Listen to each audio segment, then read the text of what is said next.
noite a todos. Mais uma vez nós estamos unidos para o nosso estudo semanal do Livro dos Médiuns. Sejam todos bem-vindos. Essas aulas vão ficar também gravadas aqui no YouTube, são transmitidas, colocadas também nas nossas redes sociais, da Fraternidade Espírita Alvorada Nova, no Facebook. Nós vamos assim, então, serenar um pouco os nossos pensamentos, os nossos sentimentos, elevá-los um pouco mais sublimamente para nos encontrarmos com a equipe espiritual responsável por este estudo. Agradecidos pela oportunidade que temos, pelo nosso esforço e pela proteção espiritual, para que nós aprendamos, conhecendo a doutrina e assim continuarmos no caminho que nós escolhemos da nossa formação, o nosso despertar espiritual.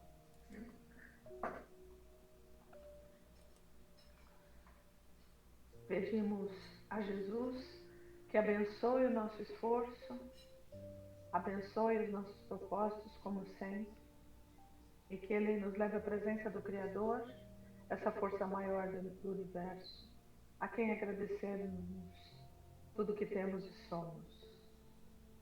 Com a prece, iniciamos os nossos estudos.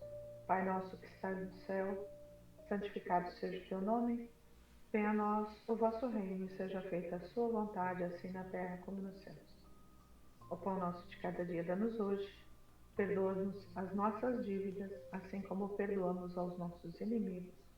Não nos deixe cair em tentações, mas livra-nos de todo mal. Graças a Deus e Jesus. Vamos iniciar então. Nós paramos semana passada. Só um minutinho, está enrolado, cheio de fio. Nós paramos semana passada no capítulo 18, que vai tratar dos inconvenientes e perigos da mediunidade, né? Aí os itens: influência do exercício da mediunidade sobre a saúde, sobre o cérebro, sobre as crianças. E a partir do item 221, várias questões estão sendo propostas aos espíritos que estavam ajudando Kardec, e as respostas vão se seguindo. Lucineide, você pode ler a quinta e a sexta para nós, por favor? Posso sim, claro. Número 5. A mediunidade poderia produzir a loucura? A resposta dos espíritos: não produziria mais do que qualquer outra coisa. Quando a fraqueza do cérebro não oferecer predisposição para isso. A mediunidade não produzirá loucura, se esta já não existir em germe. Mas se o seu princípio já existe, o que facilmente se conhece pelas condições psíquicas e mentais da pessoa, o bom senso nos diz que devemos ter todos os cuidados necessários, pois nesse caso, qualquer abalo poderá ser prejudicial. A 6. Será inconveniente desenvolver a mediunidade das crianças? Certamente.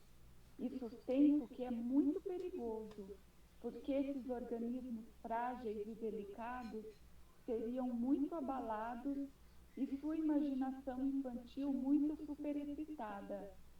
Assim, os pais prudentes as afastarão dessas ideias, ou pelo menos só lhe falarão a respeito no tocante às consequências morais. É importante, né, essa sexta questão. A quinta: se não existe o princípio do desequilíbrio emocional na pessoa, não é o exercício da mediunidade que vai fazer, né? Caso se perceba o desequilíbrio mental ou emocional, cautela. Vamos tratar primeiro isso, para depois tomar qualquer assunto, qualquer atitude com relação à mediunidade. E a sexta fala das crianças: de maneira nenhuma, porque as crianças são organismos muito frágeis, delicados, como ele diz, A criança tem uma imaginação muito forte, muito prolífica, né? E isso pode trazer consequências muito sérias para o desenvolvimento da criança, né? Agora, ela pode tomar consciência da parte moral do Evangelho, né? Como muitas casas espíritas, né? Inclusive a nossa, tem a evangelização da infância. Então, na evangelização da infância, não se desenvolve mediunidade, se desenvolve a moralização.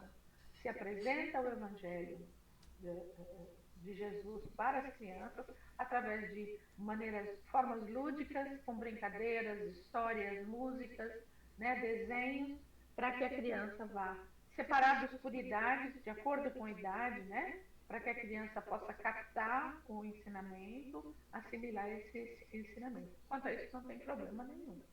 Tá? Parte de mediunidade de jeito nenhum. Tudo bem? Podemos seguir? Magda, você pode ler a 7 e a 8ª para nós? 7ª e 8ª, por favor. Posso sim. 7ª. Entretanto, há crianças que são médiuns naturalmente, quer de efeitos físicos, quer de escrita e de evidência. Isto terá os mesmos inconvenientes? Não. Quando a faculdade é espontânea na criança, é que se acha em sua natureza e sua constituição, a isso se presta. Já o mesmo não se dá quando é provocada e superexcitada. Note-se que a criança que tem visões geralmente pouco se impressiona. Isto lhe parece uma coisa absolutamente natural, à qual presta pouca atenção e frequentemente esquece. Mais tarde, o fato lhe volta à memória e ela o explica facilmente, se conhecer o Espiritismo. 8. Qual a idade em que, sem inconveniente, a gente pode ocupar-se com a mediunidade? Não há idade precisa. Isto depende inteiramente do desenvolvimento físico e, ainda mais, do desenvolvimento moral. Há crianças de 12 anos que serão menos afetadas que certos adultos. Falo da mediunidade em geral, mas a que se aplica aos efeitos físicos é mais fatigante para o corpo. A escrita tem outro inconveniente, devido à inexperiência da criança, caso quisesse ocupar-se sozinha e se distrair.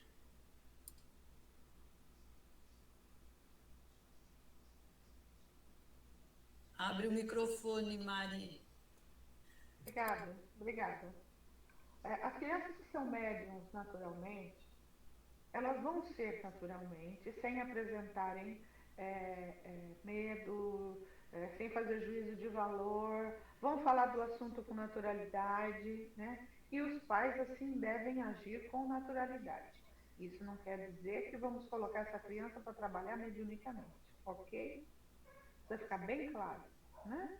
Então, ela ter visões, ver pessoas, ver crianças, conversar e depois me contar, vamos tentar encarar com naturalidade, sabendo que isso é uma mediunidade que vai mais tarde se afirmar e ser mediunidade de tarefa, mas de maneira nenhuma levar essa criança para desenvolver nessa fase. Não. Muitas crianças, até os 7 anos mais ou menos, têm aquele amiguinho imaginário, né? Que às vezes é o anjo de guarda, que está sempre ali perto para afirmar a encarnação, ou mesmo que vem, né? Agora, após essa idade, as coisas vão mudar um pouco de figura, né? O item 8, em que idade se pode ocupar? Não existe uma idade precisa. O que a experiência no espiritismo é após a maioridade, quando a pessoa ela já está formada na escrita, para se for psicógrafa, ela vai ter conhecimento, ela vai participar de um curso de formação evangélica, né? Um curso para estudar o espiritismo, e daí depois ela vai poder trabalhar a mediunidade dela, né? Aqui fala que crianças de 2 anos, que a mediunidade afeta menos que algumas pessoas já feitas. Conheço casos de jovens, adolescentes, 13, 14, 15 anos, têm visões à noite, né? Têm visões e não se assustam com essas visões. Se a pessoa não se assusta, é possível explicá-la, como é que a gente fala? Com simplicidade e deixar as coisas transcorrerem naturalmente. O que é importante que eu quero frisar é a formação espiritual numa família, não é? É preciso, não importa se é catolicismo, se é o espiritismo, se é o evangelho, não importa. É preciso iniciar, é preciso que haja na família o cuidado com a espiritualidade, né? Com esse conceito do Criador, da moralidade, do Evangelho de Jesus, de qualquer maneira que a família tenha sido, não deixar a criança solta, não é? É preciso que haja isso, porque daí a própria espiritualidade acaba conduzindo as coisas, né? Uma família que não tem, que se diz católica, por exemplo, tá? Eu não estou aqui fazendo juízo de valor de nenhuma religião, por favor. Vamos falar melhor ainda, uma família que se diz espírita, pronto, falando mais especificamente da nossa doutrina, mas não frequenta uma casa espírita, não faz o evangelho no lar, não tentam seguir os ensinamentos de Jesus, é cada um por si. Lógico, daí não adianta você deixar essa criança, deixar esse adolescente. Mais importante do que compreender se ele tem mediunidade ou não, é encaminhar esse ser que está nessa família para a sua iniciação espiritual, para a necessidade de se descobrir enquanto ser divino, né? E o que ele está fazendo aqui. Aí não importa o caminho que a pessoa escolher, budismo, hinduísmo, não importa, não importa. Seishonoye, é preciso que haja essa religação com o divino. E daí as coisas vão funcionar normalmente, né? Normalmente nas casas espíritas, é muito comum a evangelização ser por faixas etárias, e antes dos 18 anos não se começa nada voltado para a espiritualidade, nada, apenas a parte moral da criatura, né? Incentivar o conhecimento do que é da moralidade. E tem tanto ensinamento para passar para os jovens, né? Tanto a criança de 7 a 8 anos, os de 12 a 16, a mocidade espírita, né? Que é os 18 anos, que até os 18 tem tanta coisa para ensinar, muito importantes para a formação daquele ser que está reencarnado, do que lidar com a mediunidade ou não. Lógico, se acontecer, procure a sua casa espírita, né, gente? Vamos até a casa espírita, passamos uma entrevista, às vezes um tratamento com passes vai fazer aquilo se harmonizar até chegar a hora necessária, a hora, se tiver que acontecer, né? Era isso que eu queria falar, que o mais importante é a parte moral mesmo. Tudo bem? Podemos seguir? Edna, nossa senhora, vai ler muito, hein? Pode ler o item 222 para nós? As perguntas terminaram. Vamos ver o que esse item 222 fala. A prática do espiritismo, como veremos à frente, exige muito tato para afastar a astúcia dos espíritos enganadores. Se os adultos podem se tornar seus joguetes, as crianças e os jovens estão ainda mais expostos pela sua inexperiência. Por outro lado, sabe-se que o recolhimento é uma condição sem a qual não se pode ter relações com espíritos sérios. As evocações feitas com imprudência e com gracejo são uma verdadeira profanação que abre fácil acesso aos espíritos zombeteiros ou malfazejos.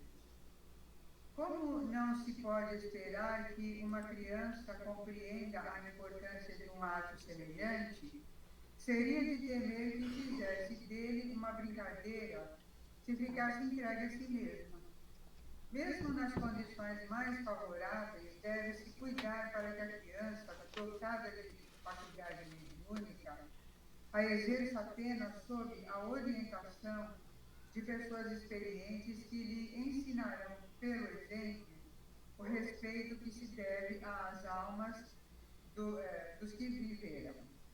Vê-se, além disso, que a questão da idade é subordinada às condições do seu desenvolvimento, tanto do temperamento quanto do caráter. Todavia, o que sobressai claramente das respostas acima é que não se deve incentivar o desenvolvimento da mediunidade em crianças quando quando esta não é espontânea, e que, em todo caso, é preciso ser extremamente cuidadoso. E não se deve nem excitá-lo, nem encorajá-lo nas pessoas débeis, quer dizer, nas pessoas mais vulneráveis, né? Frágeis, doentes. Exatamente. É preciso afastar também, por todos os meios possíveis, os que tenham manifestado os menores sintomas de excentricidade nas ideias ou de enfraquecimento das faculdades mentais, porque há neles predisposição evidente à loucura, que qualquer causa superexcitante pode desencadear. As ideias espíritas não têm, em relação à loucura, nenhuma influência, mas, se a loucura viesse a se constatar, tomaria um caráter religioso, caso a pessoa se entregasse com excesso às práticas de devoção. E o Espiritismo seria responsabilizado por isso. O que há de melhor a fazer com todo indivíduo que mostra uma tendência a ideias fixas é dirigir suas preocupações para um outro campo e proporcionar repouso aos seus órgãos enfraquecidos.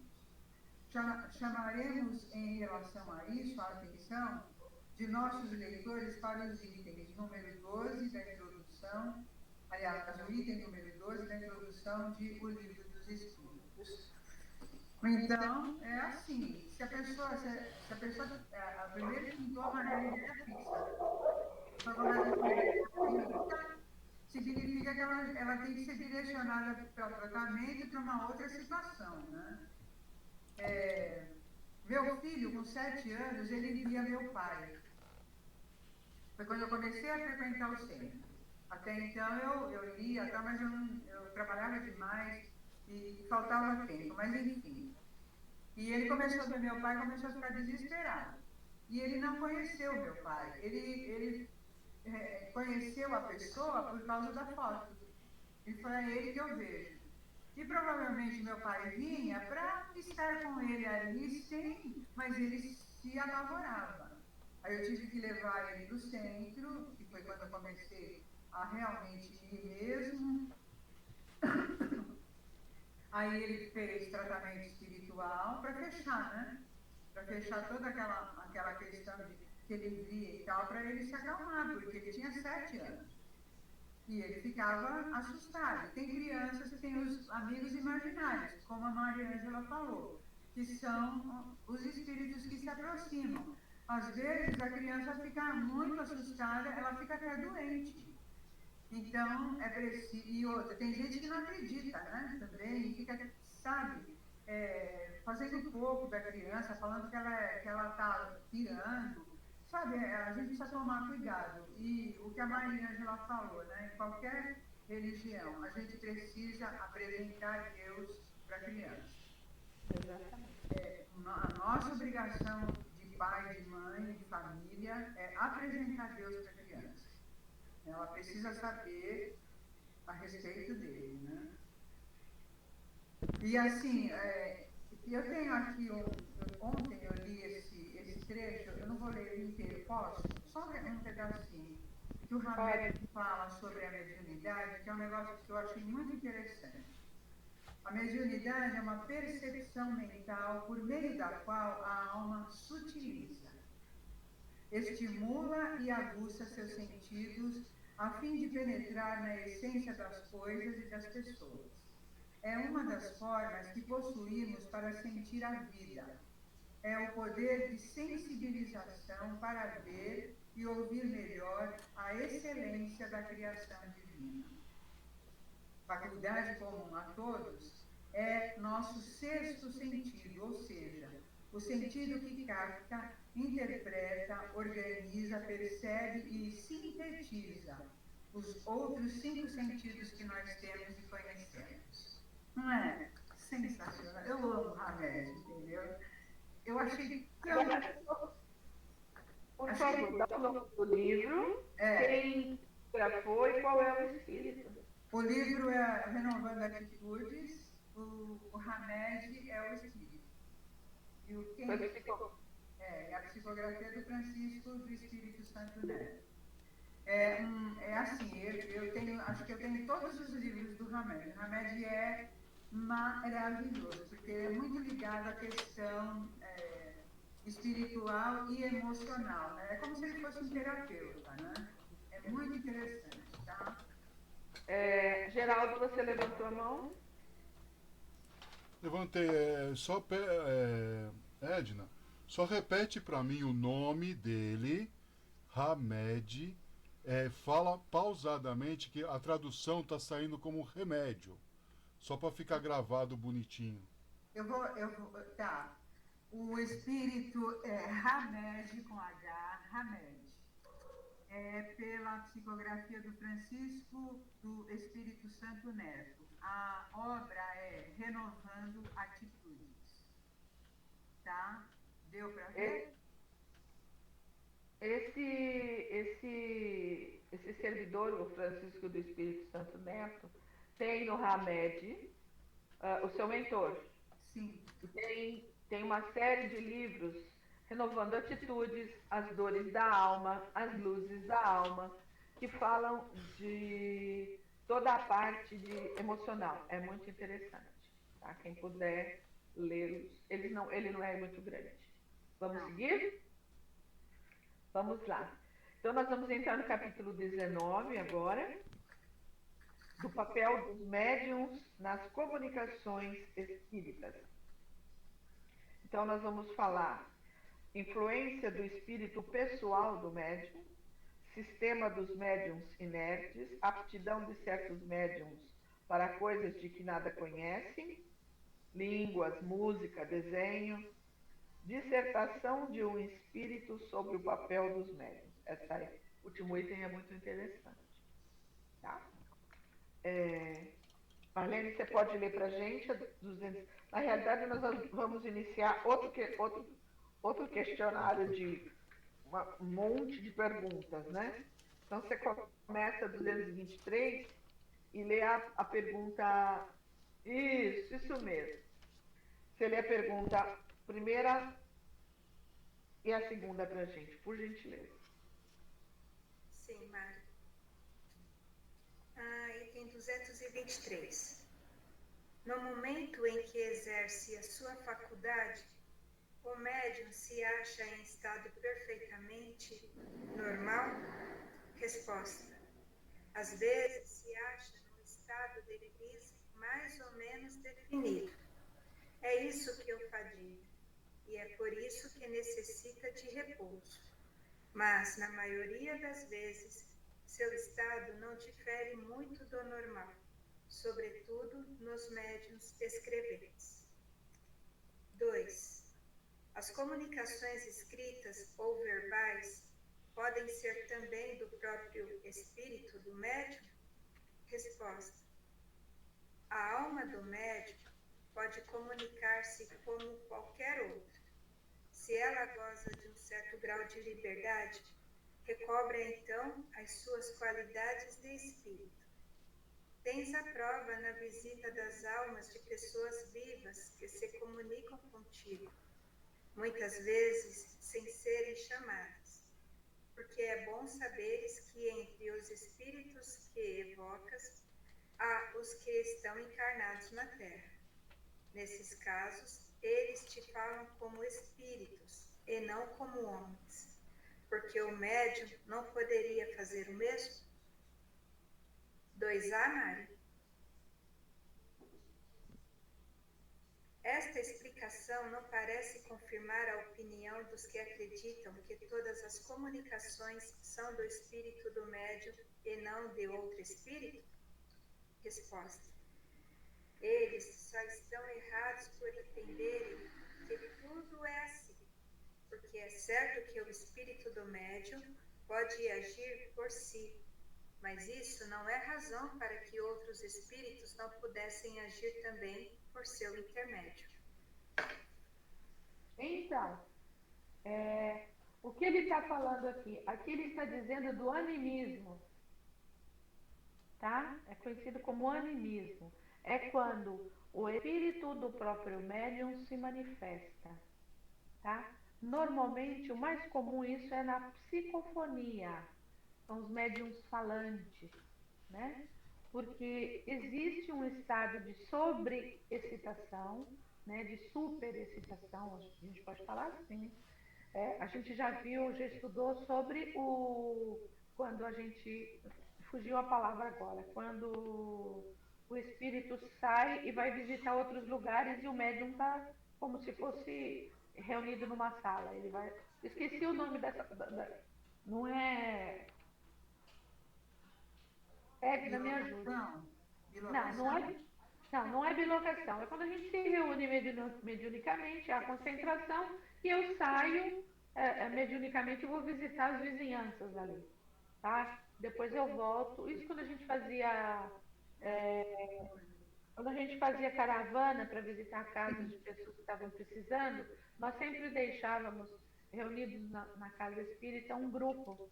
E esse grupo saía espiritualmente junto conosco. E ele chegava a visitar a casa junto com a gente. Nós estávamos encarnados lá e eles em espírito. E muitas vezes eles diziam coisas que tinham acontecido enquanto nós estávamos lá, né? Eu vou lembrar o nome, fugiu aqui sim, completamente. Isso aqui é reflexo da Covid, viu? Então, assim como nós estudamos isso no livro dos Espíritos, né? Que eu posso me concentrar e meu espírito pode, através do meu perispírito, né? Ele extrapola do meu corpo físico e eu posso ir em algum lugar e voltar, né? O meu espírito também pode falar, né? Ele pode falar sobre um determinado assunto ou sobre determinada situação. Cabe a quem estiver coordenando o trabalho mediúnico perceber se é o médium ou se é um irmão. A pessoa que está coordenando o trabalho, ela consegue perceber, tá? E isso, durante muito tempo, foi tido com maus olhos na comunidade espírita, como se o médium, que isso é espontâneo, o médium não provoca isso, como se esse evento que acontecesse com o médium fosse um evento menor, errado, uma falha no trabalho, tá? Atualmente já não deve ser mais assim, né? Porque não há controle do médium, tá? Não é proposital. Provavelmente fruto de algum desequilíbrio na área da sua vida que está acontecendo e ele não se deu conta. Então, isso já deixou ele predisposto a que isso acontecesse, ok?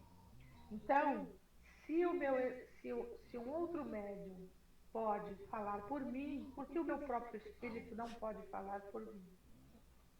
Né? Porque nós separamos a coisa física da espiritual, ok? Ficou alguma dúvida? Diga, Geraldo, ou é a Edna? É assim, tem essas comunicações também, a gente não fique achando que são só os espíritos das pessoas que já se foram que fazem essa comunicação, exatamente.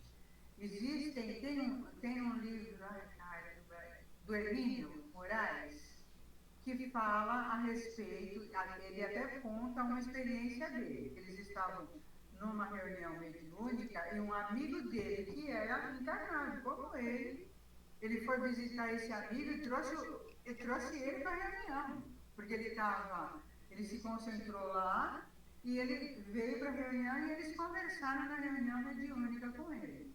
Então, os vivos, em corpo físico, também conseguem se comunicar. Não é a gente se comunica só com o morto. Nós nos comunicamos também, espiritualmente. Tudo bem? A cara do seu Helder. Quer perguntar, seu Helder? Tá tudo bem? Eu acho que ainda não consigo formular a questão, né? Vamos continuar. Isso. Vamos continuar. Se eu conseguir, o senhor fala. Tá bom? Por favor. Às vezes pode ser a dúvida de muitas pessoas. Tá? Seu Helder, pode ler a pergunta terceira e a quarta para a gente, por favor? Posso sim, Maria. Como distinguir se o espírito que responde é o do médium ou do espírito estranho? Pela natureza das comunicações. Estudai as circunstâncias e a linguagem e distinguireis. É, sobretudo, no estado de sonambulismo ou de êxtase, que o espírito do médium se manifesta, porque então está mais livre. Mas no estado normal é mais difícil. Aliás, há respostas que é impossível atribuir. Por isso, disse para estudar e observar. Nota: quando uma pessoa nos fala, nós distinguimos facilmente o que vem dela ou o que não é, senão o eco. Ocorre mesmo com o técnico. Uma vez que o espírito do médium pode adquirir em existências anteriores os conhecimentos que esquece por seu envoltório corporal, mas dos quais se lembra como espírito, não pode tirar do seu próprio fundo as ideias que parecem ultrapassar a capacidade de expansão?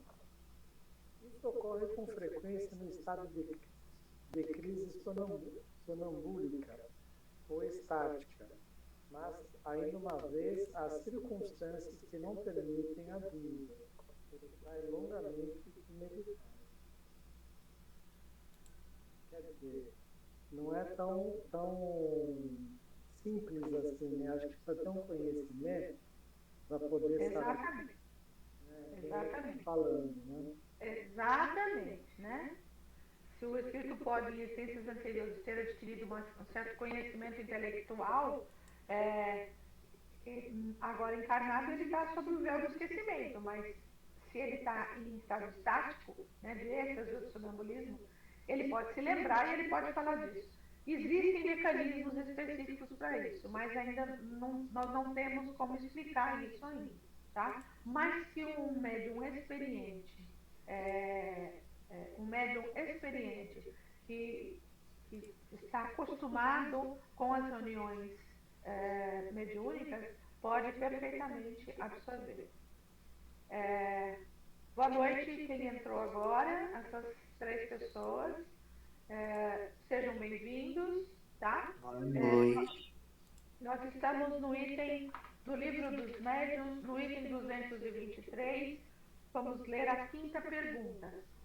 Os microfones permanecem desligados. Caso algum de vocês queira tirar alguma dúvida sobre o item que nós estamos conversando, é só levantar a mãozinha aqui, esse sinalzinho da mão, tá?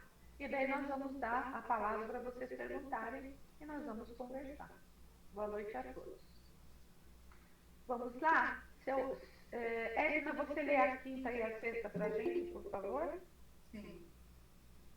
As comunicações provenientes do espírito do médium são sempre inferiores às que poderiam ser feitas pelos espíritos estranhos? Nem sempre, porque o espírito comunicante pode ser de uma ordem inferior à do médium e então falar menos sensatamente. Vê-se isso no sonambulismo, porque é geralmente aí que o espírito do sonâmbulo se manifesta e diz algumas vezes coisas muito boas. O espírito que se comunica pelo médium transmite diretamente seu pensamento ou faz de seu intermediário o espírito encarnado no médium?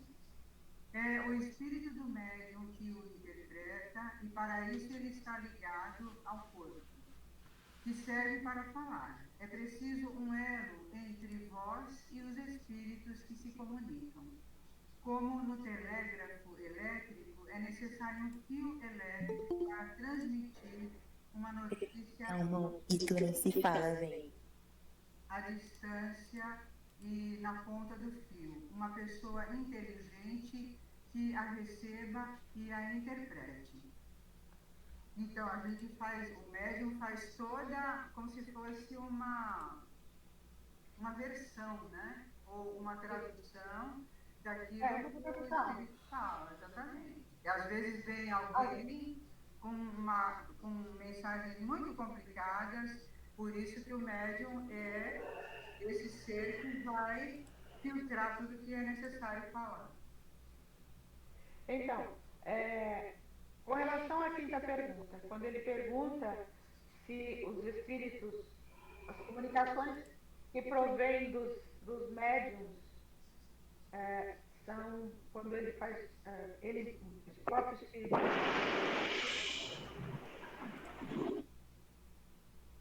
Jéssica, você está com algum problema com o microfone? Eu estou desligando o seu microfone, tá? Por causa da interferência aqui. Qualquer coisa, você levante a mão e eu te dou a voz.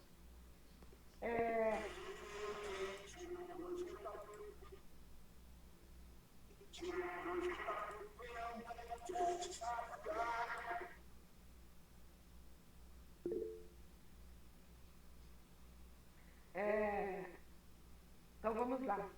Na quinta pergunta, ele pergunta se não é só espírito do céu fechou.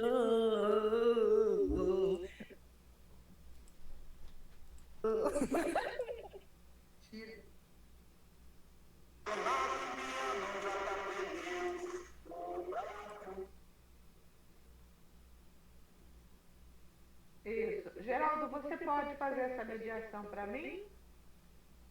Acho que o Geraldo caiu. Ok, não caí não. Estou removendo todo mundo.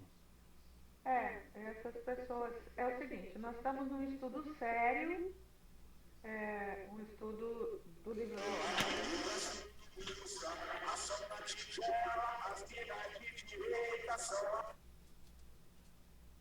E a gente gostaria de que as pessoas pudessem participar com a intenção de estudo, de troca de ideias, de informações, né? Para brincar, ou aqueles que são contrários à doutrina espírita, existe o fórum pessoal. Então, o fórum pessoal, né, é o fórum onde a gente vai conversar se alguém não concorda com o que a doutrina diz, né? Como a gente fala sempre, todas as seitas, todas as religiões são válidas quando elas transformam o homem num ser melhor, né? Esse é o nosso objetivo. Nós temos o objetivo de sermos donos da verdade, mas a gente precisa de respeito ao fórum que nós estamos abrindo aqui, tá? O item 6 fala se o espírito que se comunica por um médium transmite diretamente o seu pensamento ou tem o intermédio do espírito. Acontece as duas coisas, tá? Acontece às vezes, agora ultimamente é muito mais difícil de acontecer. Nos primórdios do espiritismo existiam os médiums inconscientes, que a gente chamava. Médiums falantes inconscientes. Eles se concentravam e era como se eles dormissem, né? E daí o espírito falava, então eles não sabiam nem o que o espírito estava falando. Lógico, com o desenvolvimento do estudo, o desenvolvimento da moralidade, o caminhar da história do espiritismo, hoje todo médium é consciente. Então ele sente uma vontade muito forte de falar, os pensamentos vêm na sua cabeça, ele tem uma vontade muito forte de dizer as coisas, e ele faz a versão do que está sendo dito para ele, né? Porque palavras de baixo calão não precisam ser ditas, palavras agressivas, qualquer tipo de atitude mais violenta não precisam ser feitas para o espírito se comunicar. Lógico, haverão alguns que vão tentar fazer isso, mas o médium faz um filtro. Então, o que a gente escuta quando o médium está falando é uma versão, tá? É uma versão. E isso depois tem que ser interpretado, ok? Lucineide, você pode ler a 7ª e a 8ª, por favor? Posso sim. Sétima, o espírito encarnado no médium exerce alguma influência sobre as comunicações que deva transmitir provindas de outros espíritos? Exerce, porquanto, se estes não lhe são simpáticos, pode ele alterar-lhes as respostas e assimilá-las às suas próprias ideias e aos seus pendores. Não influencia, porém, os próprios espíritos, autores das respostas, constituem-se apenas em mau intérprete. Oitavo. Será essa a causa da preferência dos espíritos por certos médiuns? Não há outra. Os espíritos procuram um intérprete que mais simpatize com eles e que lhes exprima com mais exatidão os pensamentos. Não havendo entre eles simpatia, o espírito do médium é um antagonista que oferece certa resistência e se torna um intérprete de má qualidade e muitas vezes infiel. É o que se dá entre vós, quando a opinião de um sábio é transmitida por intermédio de um estonteado ou de uma pessoa de má fé. É isso mesmo. Na realidade, nós já vimos isso no livro dos médiuns, né? Que o espírito prefere, escolhe o médium que vai interpretar. Só um minutinho, gente. Edna, você pode fazer uma observação a esse respeito? Sim. Você sabe que nós estamos sendo atacados, perceberam? Sim. É um ataque isso aqui. Estamos sendo atacados. Perdi completamente enfim, né? O que a Maria Ângela estava falando, e o que eu já tinha falado anteriormente, o médium filtra o que o espírito tem que falar.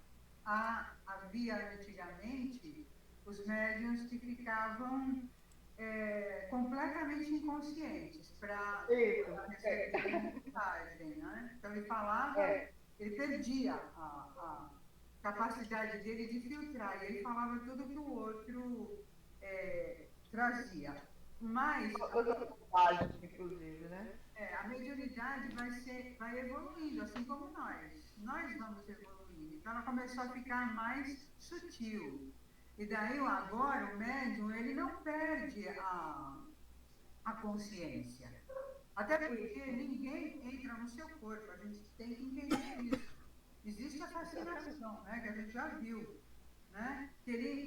Você permite que o outro se utilize de você. Se você não permitir, ninguém faz nada. Exatamente. Né? Então, assim, agora a coisa está mais sutilizada. A gente faz como se fosse eu ouço, interpreto de acordo com aquilo que eu sei. É o meu mundo, que eu mando. Entendeu? Quando a gente tem seriedade no trabalho, vai legal. Quando o médium é complicado, quando o médium está com determinados problemas, aí fica complicado. Tudo fica complicado. Por isso que quando a gente está trabalhando mediunicamente, quando a gente desenvolve a mediunidade, a gente precisa tomar muito cuidado conosco, com os nossos sentimentos, com os nossos pensamentos, porque a gente fica vulnerável. E isso é muito complicado, né? Então, que a gente esteja assim, eu acordo, eu fico em oração, eu vou dormir, eu me preparo para dormir. A gente não como dizia minha mãe, você não deita que nem um burro e levanta que nem um cavalo, né? A minha mãe falava isso, entendeu? Então é assim, a gente tem que se preparar. Né? A gente tem que prestar atenção nas coisas que estão acontecendo durante o dia, para a gente não entrar. Você entrou no embate e o cara te pegou. Você não pode fazer isso. Você pode sentir raiva, você pode sentir um monte de coisa, mas você vai se acalmando. Você é dono de você. E na hora da mensagem, quando a mensagem chega, a gente já está bastante preparado para isso, né? E aí a gente vê, quando a gente está preparado, a gente fala coisas muito legais, muito importantes. Às vezes você não usa a palavra que o Espírito usou, você usa transformando aquilo, mas com o mesmo sentido.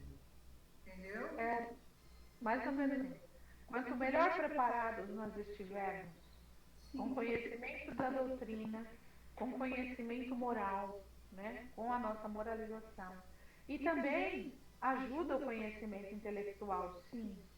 Porque às vezes é um espírito mentor e ele vem às vezes usar palavras difíceis, mas isso aí não é impedimento para a pessoa ouvir e falar essas palavras, tá? O forte é a afinidade vibracional, né?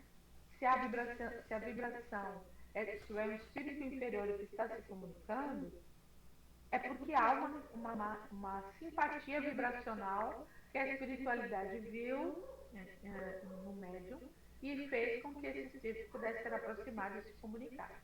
Porque ele precisa da aproximação da carne para poder, às vezes, aceitar que desencarnou, entender a situação dele, entendeu? Acalmar uma mágoa, uma tristeza, uma raiva, uma vontade de se vingar. Ele precisa desses momentos ali, na carne, como a gente brinca, né? O choque da carne, para que ele seja conduzido para o lado bom, para o bem, ok? Desculpe, é que meu netozinho pegou o telefone e ligou pra cá, tava gritando. Tem 6 anos aqui. Item 9. Marlene, você pode ler o item 9 pra gente? Acho que dá pra ler o item 9 aí. Sim, Mari. Concebe-se que seja assim para os médios intuitivos, mas não quando se trata de médios mecânicos. Não compreendestes bem a função do médium. Há uma lei, acho que ficou um pouquinho confuso, né? Ele continua aqui. Tá certo. Eu vou repetir então. Concebe-se que seja assim para os médios intuitivos, mas não quando se trata de médios mecânicos. É porque ele está fazendo conferência escrita, tá? Sim. Aí a resposta. Não compreendestes bem a função do médium.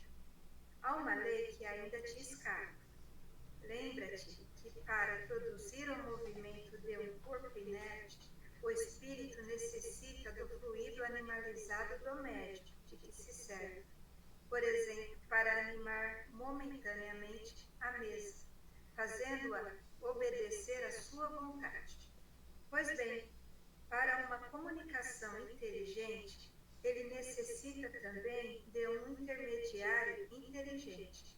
E esse intermediário é o espírito do médium. Claríssimo, né? Pode ler a letra A pra gente, por favor. A pergunta. Isto não parece aplicar-se às mesas falantes, pois quando estas e outros objetos inertes, como as pranchetas e as cestas, respondem de maneira inteligente, parece que o espírito do médium não tem nenhuma participação.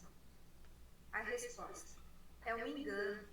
O espírito pode dar uma vida factícia, momentânea, a um corpo inerte, mas não a inteligência.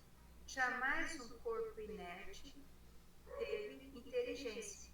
É, pois, o espírito do médium que recebe o pensamento sem o perceber e o transmite pouco a pouco, com a ajuda de diversos intermediários. Então, a comparação que ele deu sobre a movimentação de objetos é para ele entender que existe uma lei natural que cuida disso. Quando ele fala de transmissão de pensamento, ele tem que procurar uma parte inteligente, o objeto não é inteligente. Então, o espírito, para comunicar para fazer uma forma inteligente de comunicação, ele precisa da inteligência do meu espírito enquanto médium, além da minha mente material, além do meu cérebro material, né? Porque os dois estão funcionando em conjunto, Não se esqueçam disso, tá? São coisas que a gente que tem a vivência da mediunidade psicofônica e psicógrafa, é fácil de compreender. Quem não tem essa vivência, essa experiência, ainda pode ter muitas dúvidas. Isso vai se tirando no curso de médico, tá? Magda, você está aí? Pode ler a 10ª para gente, por favor? Posso sim. 10ª. Desta explicação parece resultar que o espírito do médium jamais é completamente passivo. É passivo quando não mistura suas próprias ideias às ideias do espírito estranho, mas nunca se anula completamente. Seu concurso é sempre necessário como intermediário, mesmo nos que chamais de médiuns mecânicos. Então, sempre. Lê a 11 também para nós. Depois eu vou contar. 11. Não haverá maior garantia de independência no médium mecânico do que no intuitivo? Sem dúvida alguma. E para certas comunicações, o médium mecânico é preferível, quando, porém, se conhecem as faculdades de um médium intuitivo. Isto é indiferente, conforme as circunstâncias. Quero dizer que há comunicações que exigem menos precisão. Tá. Então, nunca existe, como é que ele fala aqui? O espírito do médium é completamente passivo. Se o espírito do médium está ligado ao perispírito, e esse perispírito está ligado ao meu cérebro, não é assim que funciona? Meu espírito, que é a minha mente, onde está minha mente no espírito.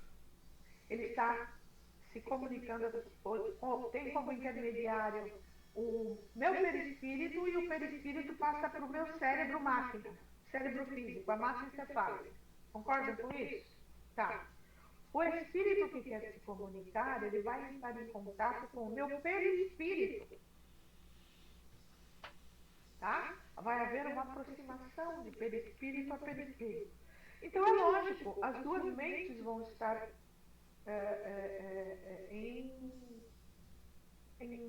caminhando juntas, em funcionamento.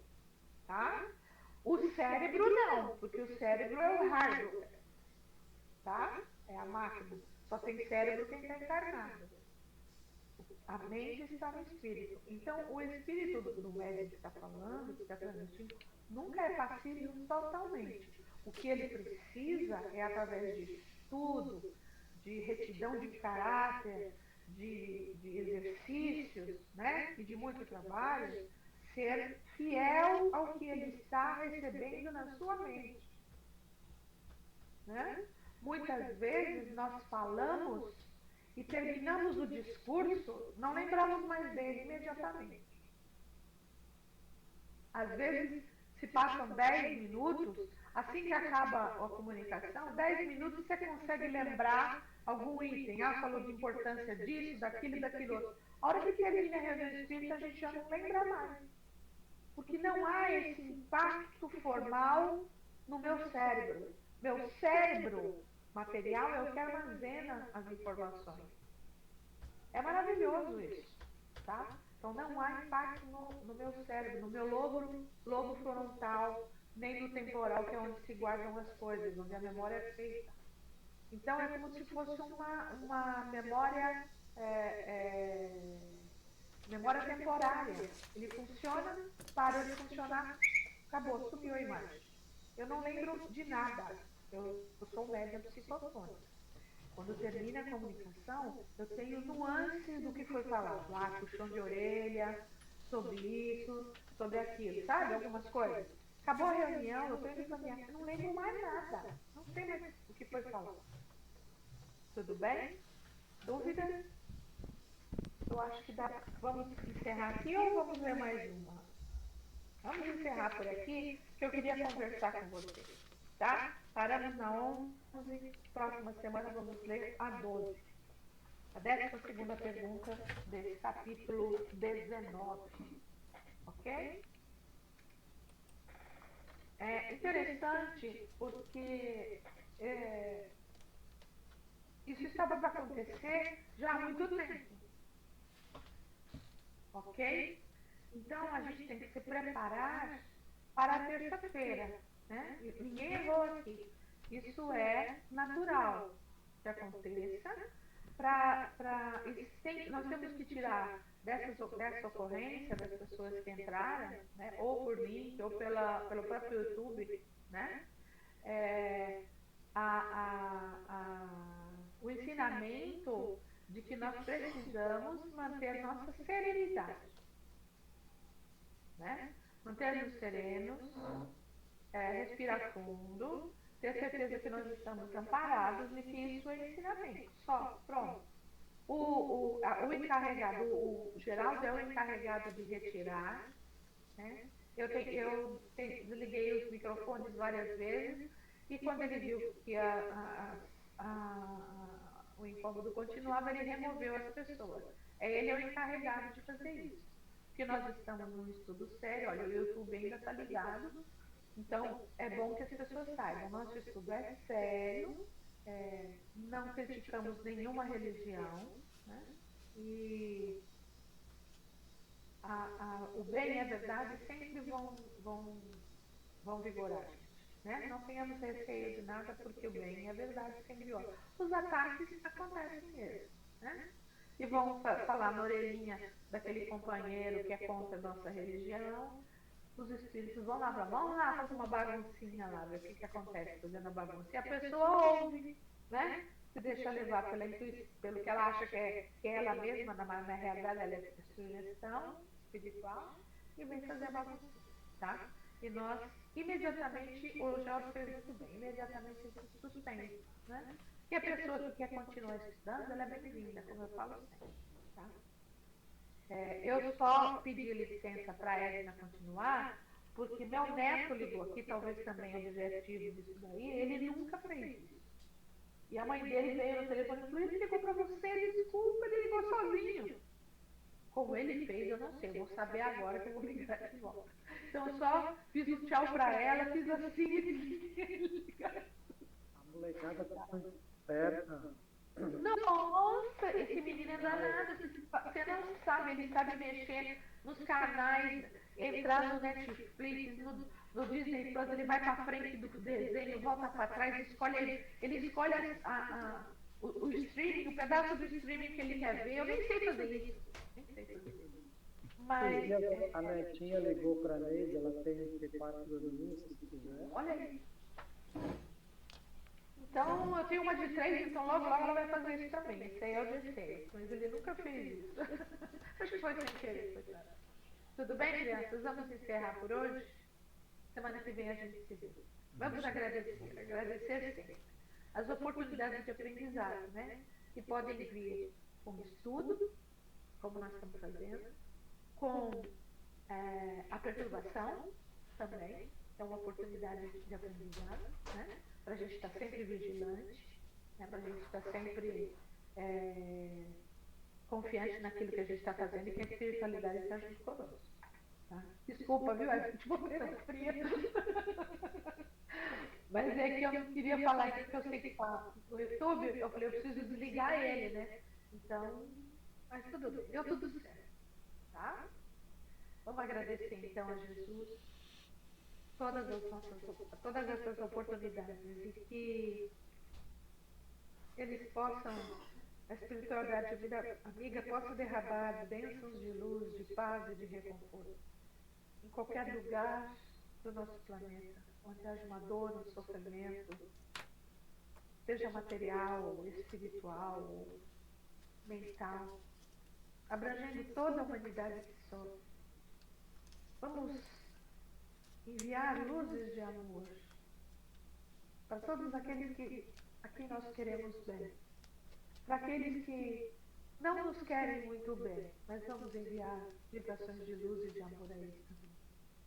Agradecemos a Jesus, aos amigos espirituais e reforçamos nosso compromisso de nos transformarmos em seres melhores todos os dias, um dia de cada vez. E assim seja. Graças a Deus, meu Jesus. Paz e luz para nós todos, queridos. Até a semana que vem. Fiquem em paz.